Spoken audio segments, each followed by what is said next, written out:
Kuku. Kuku usatomuka nanasi. Aiwa sha. Kuku. Kundidzimbira kiki. Kundidzimbira. Mukuenda basa shoma. Ndesa mvura karo kumugeza mvura iyo yamutonora sha. No, handisi kuenda kubasa nhasi. Ndotofonera bosi wangu oudza kuti handisi kuuya. Bosi eish ndakakuwara sha. Usikuenda kubasa nauda kwe?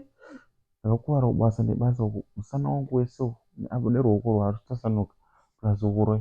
Ndakakuwara nebasa iyo. Wakuwara nebasa. Okay, wofunga kuti handisi kuziva. Kuziva chii? Wakarohwa kane boyfriend yegirlfriend yako.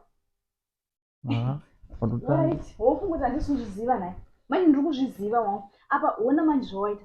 Waidyiwa mari yese usingaine mari panapa handika. Uchindishungudza sereke uchizviramba kuti munodanana. Zvino boyfriend chaka kugona ende anonyatsokurova mari. Akakugura zvimakumbo izvi. Wakawanikidzwa une musikana womuridzi. Apa waitiswa kamusikana yanga tori neboyfriend yake chaiyo. Ndakamba kuenda kubasa kwacho. Zvakaunguta unozoona mukoende kubasa. Madhibhiti rako ndinaro waizviramba zvipesera.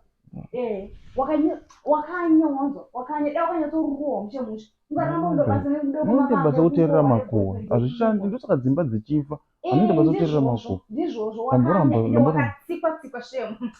Iwe usanyatsokutsika apa pawoto parunyatsorwadza pa wakanya. Ndamboramba kuenda kubasa here. Ndizvozvo.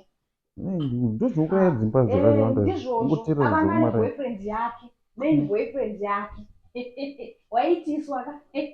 Waitiswa kwachibata rafana.